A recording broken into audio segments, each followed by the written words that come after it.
କାହାଣୀ ମହାନ ଶିକ୍ଷକ। ଜଣେ ଶିକ୍ଷକ ଏକ କ୍ଲାସ୍ ନେଉଥିଲେ। ଶ୍ରେଣୀର ସମସ୍ତ ଛାତ୍ରମାନେ ତାଙ୍କ ବକ୍ତବ୍ୟକୁ ବହୁତ ଆଗ୍ରହରେ ଶୁଣୁଥିଲେ। ତାଙ୍କ ଦ୍ୱାରା ପଚରା ଯାଉଥିବା ପ୍ରଶ୍ନର ଉତ୍ତର ଦେଉଥିଲେ। କିନ୍ତୁ ସେହି ଛାତ୍ରମାନଙ୍କ ମଧ୍ୟରେ ଶ୍ରେଣୀରେ ଜଣେ ଛାତ୍ର ଥିଲା ଯିଏକି ଚୁପ୍ ହୋଇ ରହୁଥିଲା। ଶିକ୍ଷକଙ୍କ ନଜର ପ୍ରଥମ ଦିନରେ ସେହି ଛାତ୍ର ଉପରେ ପଡ଼ିଥିଲା, କିନ୍ତୁ ସେ କିଛି କହିନଥିଲେ।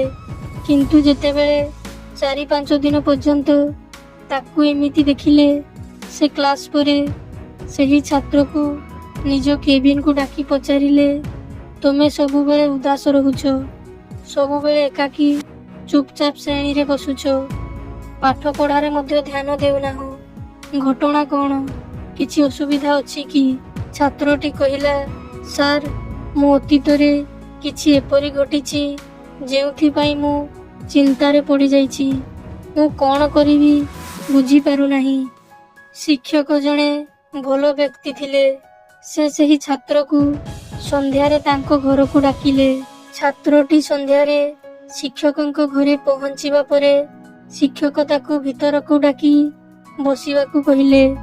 ତାପରେ ସେ ନିଜେ ରୋଷେଇ ଘରକୁ ଯାଇ ଲେମ୍ବୁ ପାଣି ତିଆରି କରିବା ଆରମ୍ଭ କଲେ ଏବଂ ସେ ଜାଣିଶୁଣି ଲେମ୍ବୁ ପାଣିରେ ଅଧିକ ଲୁଣ ମିଶାଇ ଦେଲେ।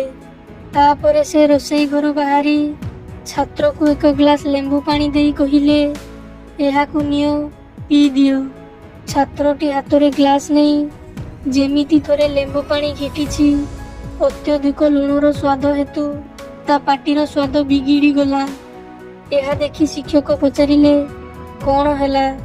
ଲେମ୍ବୁ ପାଣି ପସନ୍ଦ ଆସିଲାନି କି? ଛାତ୍ରଟି କହିଲା, ନା ସାର୍, ସେମିତି ନୁହେଁ, ଲେମ୍ବୁ ପାଣିରେ ଟିକେ ଅଧିକ ଲୁଣ ହୋଇଯାଇଛି।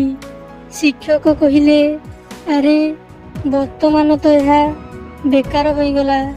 ମୋତେ ଗ୍ଲାସ୍ଟି ଦିଅ, ମୁଁ ଲେମ୍ବୁ ପାଣିକୁ ଫିଙ୍ଗିଦେବି। ଏହା କହି ଛାତ୍ରଟି ପାଖରୁ ଗ୍ଲାସ୍ ନେବାକୁ ଶିକ୍ଷକ ହାତ ବଢ଼ାଇଲେ। କିନ୍ତୁ ଛାତ୍ରଟି ମନା କରି କହିଲା, ନା ସାର୍, କେବଳ ଲୁଣ ଅଧିକା ହୋଇଯାଇଛି। ଯଦି ଆପଣ ଟିକେ ଏଥିରେ ଚିନି ମିଶାଇ ଦିଅନ୍ତି, ତେବେ ସ୍ୱାଦ ଠିକ୍ ହୋଇଯିବ। ଏହା ଶୁଣି ଶିକ୍ଷକ ଗମ୍ଭୀରତାର ସହିତ କହିଲେ, ତୁମେ ଠିକ୍ କହିଛ। ବର୍ତ୍ତମାନ ଏହାକୁ ମଧ୍ୟ ବୁଝ। ଏହି ଲେମ୍ବୁ ପାଣି ହେଉଛି ତୁମର ଜୀବନ। ଏଥିରେ ମିଶ୍ରିତ ଅଧିକ ଲୁଣ ହେଉଛି ତୁମ ଅତୀତର ଖରାପ ଅନୁଭୂତି। ଯେମିତି ଏହି ଲେମ୍ବୁ ପାଣିରୁ ଲୁଣ ଅଲଗା କରି ହେବ ନାହିଁ, ସେମିତି ତୁମେ ତୁମର ଖରାପ ଅନୁଭୂତି ଗୁଡ଼ିକୁ ଜୀବନରୁ ବାହାର କରିପାରିବ ନାହିଁ। ସେହି ଖରାପ ଅନୁଭୂତି ଗୁଡ଼ିକ ମଧ୍ୟ ଜୀବନର ଏକ ଅଂଶ। କିନ୍ତୁ ଯେଉଁ ଉପାୟରେ ଆମେ ଚିନି ମିଶାଇ ଲେମ୍ବୁ ପାଣିର ସ୍ୱାଦ ପରିବର୍ତ୍ତନ କରିପାରିବା, ସେହିଭଳି ଖରାପ ଅନୁଭୂତି ଭୁଲିଯିବାକୁ ହେଲେ ଜୀବନରେ ମଧୁରତା ଯୋଡ଼ିବାକୁ ପଡ଼ିବ। ସେଥିପାଇଁ ମୁଁ ଚାହୁଁଛି ତୁମେ ବର୍ତ୍ତମାନ ତୁମ ଜୀବନରେ ମଧୁରତା ଯୋଡ଼ ଏବଂ ଆଗକୁ ବଢ଼ି ଚାଲ। ଛାତ୍ର ଜଣକ ଶିକ୍ଷକଙ୍କ କଥାକୁ ବୁଝିପାରିଲା ଏବଂ ସ୍ଥିର କଲା ଯେ ବର୍ତ୍ତମାନ ସେ ଆଉ ଅତୀତକୁ ମନେ ପକାଇ ଉଦାସ ରହିବ ନାହିଁ। ଏହି କାହାଣୀରୁ ଆମକୁ ଶିଖିବାକୁ ମିଳେ, ଜୀବନରେ ଅନେକ ସମୟରେ ଆମେ ଅତୀତର ଖରାପ ସ୍ମୃତି ଏବଂ ଅନୁଭୂତି ଗୁଡ଼ିକୁ ସ୍ମରଣ କରି ଦୁଃଖିତ ହୋଇଥାଉ। ଏହି କାରଣ ହେତୁ ଆମେ ଆମର ବର୍ତ୍ତମାନ ପ୍ରତି ଧ୍ୟାନ ଦେଇ ପାରିନଥାଉ ଏବଂ କେଉଁଠି ନା କେଉଁଠି ଭବିଷ୍ୟତକୁ ଖରାପ କରି ବସିଥାଉ। ଯେଉଁ ସମୟ ବିତି ଯାଇଛି, ସେହି ସମୟକୁ ଫେରାଇ ଆଣି ହେବ ନାହିଁ କିମ୍ବା ତାକୁ ମନେ ପକାଇ କୌଣସି ଲାଭ ହେବ ନାହିଁ।